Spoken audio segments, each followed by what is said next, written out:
Padrão e variância. Vamos entender como eles funcionam agora. Imagine dois conjuntos, esse conjunto e esse conjunto. Os dois têm dois elementos, certo? Elemento, elemento, elemento, elemento. 4 mais 6, 10, dividido por 2, 5. Então a média desse grupo é 5. 10 mais 0, 10 dividido por 2, 5. Então a média desse grupo também é 5. Então a gente tem os dois grupos com as médias iguais.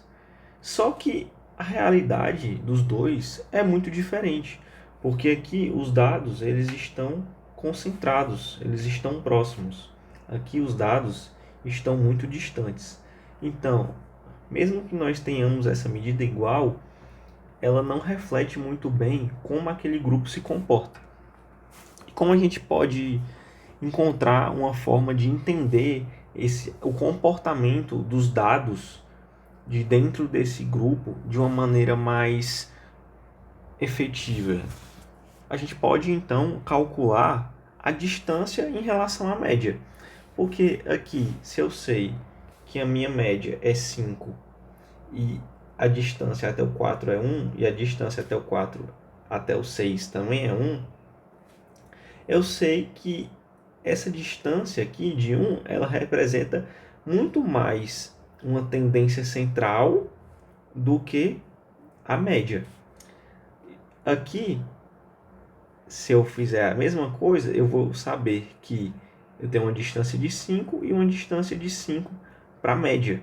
Então, eu vou entender que com essa tendência central, os meus dados estão dispersos, como estão aqui. Para resolver isso, né, para aplicar isso, eu vou calcular a distância em relação à média, como eu falei. Vamos aplicar o conceito nesse grupo aqui. 6 elementos. Se eu fizer a soma de todos eles, vai dar 21. Para encontrar a média, divido 21 por 6, 3,5. A média desse grupo. Como a gente já sabe que a média ela não representa muito bem o comportamento de um grupo, vamos calcular a distância, que a gente chama de variância. Só que para calcular a variância, a gente enfrenta um problema, que é o quê? Se a gente for simplesmente calcular a distância, vamos lá, 1 menos a média, 2 menos a média, 3 menos a média, 4 menos a média, 5 menos a média, 6 menos a média. Cada elemento menos a média. A gente vai encontrar valores que vão se anular. Aqui vai ser menos 2,5 e aqui vai ser 2,5. Então, um vai anular o outro. E assim a gente não vai chegar num valor que vai atender à nossa necessidade. Como a gente corrige isso? A gente pode recorrer ao módulo ou elevar ao quadrado. Foi-se convencionado na matemática a elevar ao quadrado. Então, vamos elevar todos ao quadrado para poder resolver esse problema de um anulando o outro. E assim surge o cálculo correto da variância, que é assim, né? Mesma coisa, distâncias em relação à média, só que elevadas ao quadrado, dividido por 6 para a gente encontrar uma média. Esse valor dá esse e assim consecutivamente. A gente encontra esse valor dividido por 6 e isso aqui. Isso aqui é a variância, que a gente usa esse símbolo aqui. Só que, vamos lá, se a gente está elevando ao quadrado, tudo vai ser elevado ao quadrado. Se eu estava estudando, por exemplo, a altura de um bebê, né? A altura de um bebê, que seria 50 centímetros. E eu estou estudando uma população de bebês, vários bebês. Aí eu vou precisar calcular a altura deles. Essa altura, vou encontrar vários valores representantes desse conjunto aqui, né? E vou calcular depois a variância. Quando eu elevar ao quadrado, isso aqui vai virar uma variância, vamos supor que chegou a 10 centímetros quadrados, é a variância.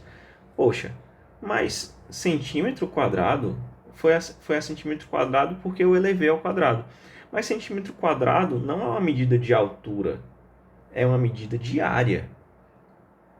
Então não cumpre o meu objetivo. Então a variância, ela tem que sair desse problema. Como é que eu saio desse problema de novo? Percebeu? Primeiro problema, os valores se anulavam. Agora, segundo problema, o cálculo ele me dá uma medida que eu não posso usar de uma maneira correta, porque eleva tudo ao quadrado. Então eu vou tirar agora a raiz. Quando eu tiro a raiz quadrada da variância, eu encontro o que a gente chama de desvio padrão. E o desvio padrão, que é a raiz quadrada da variância, ele me dá uma medida muito mais coerente de utilização. E como é que ele funciona? Eu calculo aqui e encontro que o desvio padrão dessa minha variância, que eu encontrei calculando para esse conjunto de dados aqui em cima, é 1,7. O que isso quer dizer? Que se eu colocar uma curva normal e colocar o valor da média mais o valor de um desvio padrão, que é 1,7,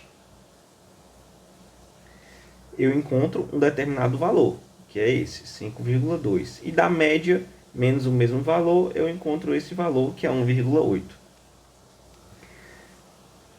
Então eu encontro essa faixa aqui de dados que representa a distância de um desvio padrão para mais e um desvio padrão para menos.